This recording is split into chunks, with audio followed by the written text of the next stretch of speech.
దేవుని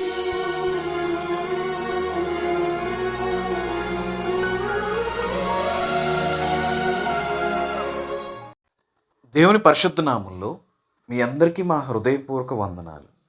ఈరోజు దేవుని వాగ్దానం, వారిలో మాట్లాడుటకు నీకు ధైర్యం కలగజేసేదను. యెహెజ్కేలు 29 అధ్యాయం 21. ప్రియమైన సహోదరి సహోదరులారా, మనలో చాలామందికి నలుగురిలో మాట్లాడాలి అంటే ధైర్యం సరిపోదు. ఎంతో ఆలోచన శక్తి ఉన్నా నలుగురిలో మాట్లాడలేరు. వారికి ఉన్న సిగ్గు, ముభావం, మౌనం, వాటన్నిటిని చూసి ఎదుటివారు అపార్థం చేసుకుంటూ ఉంటారు. కనీసం మాట్లాడడం కూడా రావడం లేదు అని.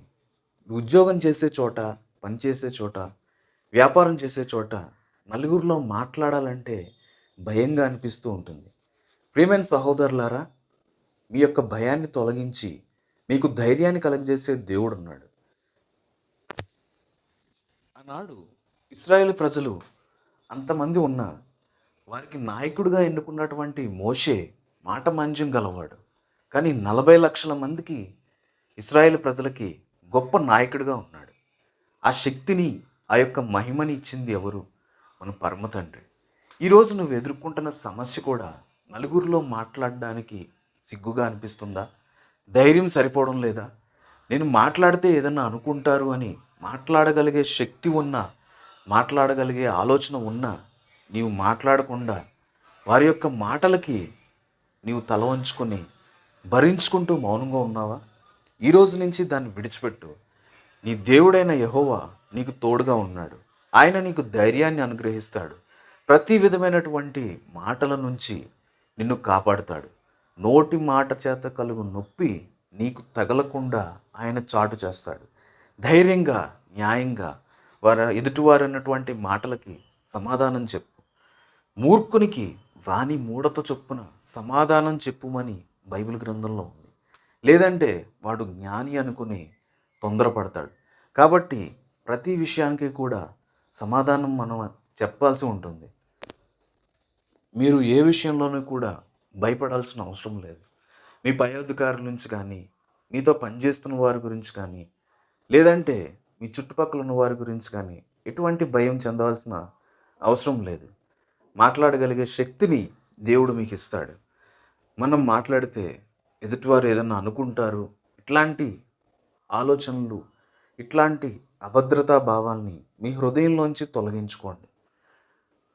మోషే దేవుని దగ్గరికి వెళ్ళి ఇన్ని లక్షల మంది ప్రజలకు నేను నాయకుడిగా ఎలా ఉండగలను, నేను మాట మాంద్యం గలవాడని అని అన్నప్పుడు దేవుడు అతనికి ధైర్యాన్ని చెప్పి మంచి జ్ఞానాన్ని అతనికి అనుగ్రహించి గొప్ప నాయకుడిగా చేశాడు. అన్ని లక్షల మంది ప్రజల్ని గొప్పగా నడిపించాడు.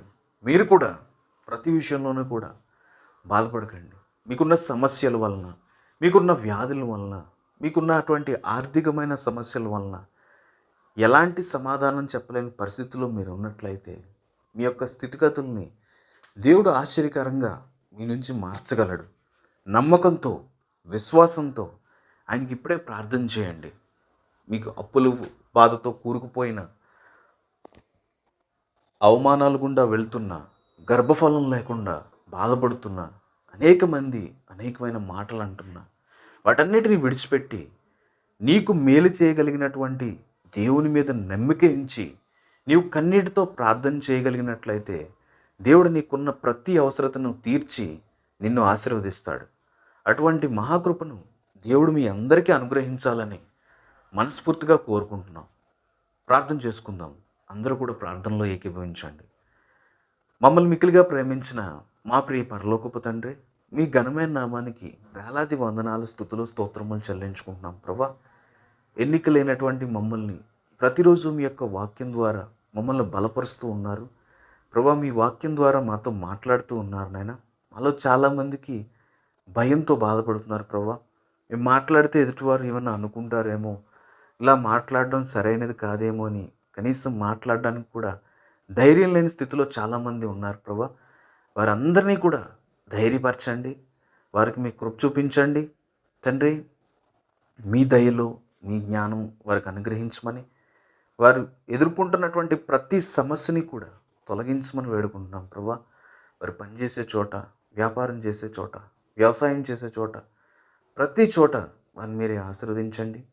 మీ దీవెనలతో మీ బిడ్డలను నింపండి ప్రభా. అనేక మంది ఇంకనూ మీ గురించి తెలుసుకోలేదు ప్రభా. ఇంకా సువార్త ప్రకటించబడని గ్రామాలు, ఊర్లు, పట్టణాలు ఎన్నో ఉన్నాయి ప్రభా. అక్కడే సైతం మీ సువార్తను ప్రకటించబడి ప్రభా, మీ బిడ్డలందరూ కూడా హృదయపూర్వకంగా మిమ్మల్ని అంగీకరించి మీ రక్షణ భాగ్యాన్ని పొందుకొని మీ పరలోక రాజ్యాన్ని స్వతంత్రించుకునే భాగ్యాన్ని మీ బిడ్డలందరికీ అనుగ్రహించండి. మీ సేవ చేస్తున్నటువంటి ప్రతి సేవకుడిని, ప్రతి సేవకురాల్ని ఆశీర్వదించమని, వారికి తగిన సహాయం దయచేయమని, ప్రార్థనలు మాలో తప్పుంటే క్షమించి మా ప్రార్థనకి ప్రతిఫలాన్ని అనుగ్రహించమని తండ్రి, కుమార, పరిశుద్ధాత్మ నామమున మిక్కిలి వినయంగా ప్రార్థించి అడుగు వాటి నెలను మనస్ఫూర్తిగా పొందుకుని ఉన్నామని నమ్మి విశ్వసిస్తున్నాం పరమ తండ్రి. ఆమెన్. దేవుడు తన పరిశుద్ధ వాక్యాన్ని దీవించి ఆశీర్వదించునుగాక. ఆమెన్.